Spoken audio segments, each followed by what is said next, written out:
The Stones had it right when they said, you can't always get what you want. And in this case, if what you wanted was a satisfying ending to a game that you were probably enjoying given the quality of the games on this list, you were out of luck. While even an average ending doesn't necessarily spoil the game that came before, it still stands as a disappointing note to go out on. Whether due to a narrative letdown, unfinished nature, or senseless plot twist, all these games fumbled at the final hurdle. I'm Jess from WhatCulture, and here are 10 games that didn't end the way any of us wanted. Number 10, Alan Wake. In what is probably our most topical entry for this list, given Alan Wake 2's 2023 release 13 years after the original, fans weren't only rewarded because of the cult status of the first game, but also because of their eagerness for the sequel to address the not-so-great ending to the 2010 classic. Remedy's action-adventure casts you in the shoes of the titular Alan Wake as he searches for his wife after her disappearance and encounters all kinds of baddies called the Taken. Your investigation takes you all the way to an encounter with the head honcho baddie, the Dark Presence, who's trapped within Cauldron Lake. Said Dark Presence is trying to blackmail Alan into using his writings to escape the lake by hanging onto his wife. In the end, Alan dives into the lake, which transports him to the dark place. Though you do defeat the big bad and free your wife, Alan then finds himself permanently trapped in the lake. A cool ending to a thriller, but kind of a disappointing ending to a video game, especially when we didn't get a sequel for so long. Luckily for fans, Alan Wake 2 turned out to be an absolute banger. Number 9, Fahrenheit. We've said this before on WhatCulture lists when we bring up Studio Quantic Dream, but it's fair to say David Cage games are a little hit and miss. The weirdest part with them though is they tend to have points of hit and miss within the same game, and Fahrenheit is a great example.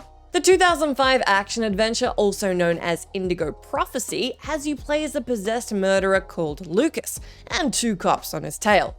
While the narrative changes here and there depending on your choices, Lucas's girlfriend is kidnapped by a Mayan oracle connected to his murder at the beginning of the game. Things go progressively more sideways as Lucas and his beau both die, and he's brought back to life and sent to seek the all-powerful Indigo Child who can bestow said power. Naturally, the Oracle is also after her. Bing bang boom, things get wildly sci-fi and fantasy-focused in the worst of ways, and we trade out intrigue for basic wackiness peppered with QTEs. Again, this one is extra disappointing because it gets off to a really intriguing start and you really want to see where things go.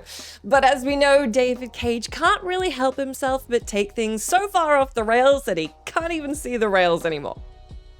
My friends, do you have the same thirst for power that I have? Well then, Star Trek Fleet Command is exactly what you're looking for. Star Trek Fleet Command is a free-to-play MMO that's available on PC and mobile. It allows you to become a commander in the Star Trek universe. You can build fleets, you can build star bases. Every month, new updates are added to the game. Why, just this month, a Star Trek Enterprise pack has been added. We have Epic Officer Trip Tucker and Rare Officer T'Pol added as well. One of the new features that I really like is Wave Defense. It's where you work with other players to defend a stationary location after, well, wave and wave of enemy fighters come against you. That's right, Star Trek Fleet Command is encouraging social interaction. That's not all. Star Trek Fleet Command is offering a new player content pack for free. To get this, including 10 epic shards of Captain Kirk, all you need to do is download the game using the link in the description of our videos, sign up and redeem the code Warp Speed.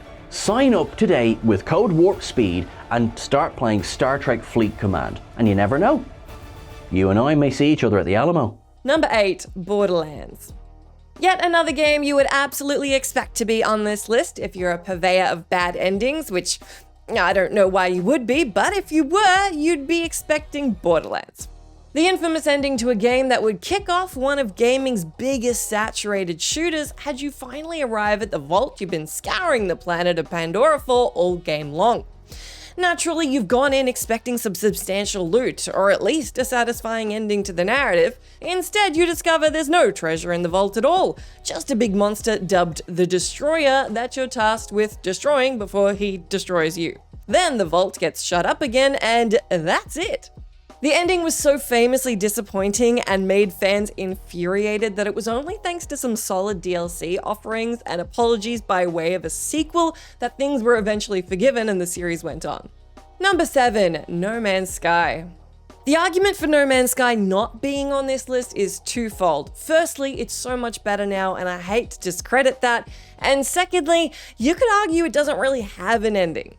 Or at least it didn't. Originally, No Man's Sky ran you through the gamut of world types and planet exploration, only to bring you to the end of an enormously long journey to the center of the galaxy, which sounds pretty cool. Spoiler alert, it was not cool. Upon reaching your hard-fought objective, what waits for you is, well, nothing. You get a galaxy rollback montage and you get dropped back in to find more centers.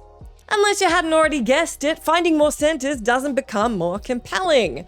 Luckily, the game actually has an interesting ending now, but you'd be forgiven for not having reached it. Number 6, Rage. This one was especially a letdown for those who really clicked with Bethesda's 2011 shooter from the get-go. The fast-paced and hectic romp almost universally impressed critics and gamers alike, with its impressive AI, spirited visuals, and visceral combat. Then we come to the game's conclusion, that was punctuated with not only a non-event final mission, but a quick drop-off that just suggests you did the thing and now you're done. You activate the arcs containing the remaining survivors in an attempt to overthrow the authority regime, and then that's it. The whole thing felt half-baked and anticlimactic, and while Rage 2 ties up some of the plot threads, that didn't do anything to cushion the blow of the original disappointment at the time. Not to mention, the sequel is set 30 years after the events of the first game, so you still miss finding out what exactly happened and experiencing it for yourself. Number 5, Outlast. If you haven't played it or don't consider yourself a horror game fan, you may have missed or underestimated the popularity of Outlast. What appears to be a jump scare riddled romp played for shock value is actually a really narratively interesting first-person adventure through a setting that will stick with you whether you want it to or not. Another thing that will stick with you whether you want it to or not is the ending, which is, yeah. Running it back, you play as Miles Upshur, an investigative journo exploring the hellscape that is Mount Massive Asylum. You spend the game fighting for your life, quite literally, while facing off against a monstrous baddie called Chris Walker, a priest called Father Martin, and, let's face it, just about everybody else. Miles gets knocked out like 7 different times, manages to best the worst of the worst in the asylum, and ultimately comes face to face with the Wall Rider, a biological nanite creation/abomination controlled by another test subject. Upon meeting its creator, Miles takes out said test subject and is possessed by the Wall Rider, and gets shot by the military. The end. You lose. Ouch. Number 4, Firewatch. Potentially my most controversial entry on this list, I've included Firewatch because while it's divisive whether its ending was really good or really bad, I'm betting that even those of you who really enjoyed the game, as I did, were kinda hoping it was gonna end differently. While games certainly don't need to end as you expect, nor does any other kind of medium, 2016 adventure Firewatch has such a touching narrative that draws you in and attaches you to its characters. So much so that you want to see them get a happy ending. You play as a fire lookout who spends much of the game beginning and building a relationship over your radio with your supervisor Delilah. Given you've just experienced a personal tragedy, this slow friendship and connection is the most meaningful experience you have in the game. At the very end of the game, you're given an evacuation order due to a wildfire, and it really seems like right at the end here, you're going to actually meet Delilah. Unfortunately, this doesn't come to pass, and the thriller mystery story that takes place hits a hard left and peters out. This wasn't to everyone's dismay, as plenty of people have stood up for the ending in retrospect, but I think most of us were hoping it would go a different way. Number 3, Alone in the Dark, 2008. Alone in the Dark is a special case on this list because it's one of the games that has multiple endings. And yes, both endings are bad, so here we go. In what is technically the 5th Alone in the Dark video game made, this effort by Eden Games is laid out in episodes. You step into the shoes of paranormal investigator Edward Carnby, who has amnesia, because it's a horror game and they always have amnesia. You survive an exorcism and meet up with an art dealer called Sarah Flores. In your efforts to get to the bottom of the mystery of your identity and predicament, you eventually find yourself in a spooky chamber where Lucifer is all set to wriggle back into a human body.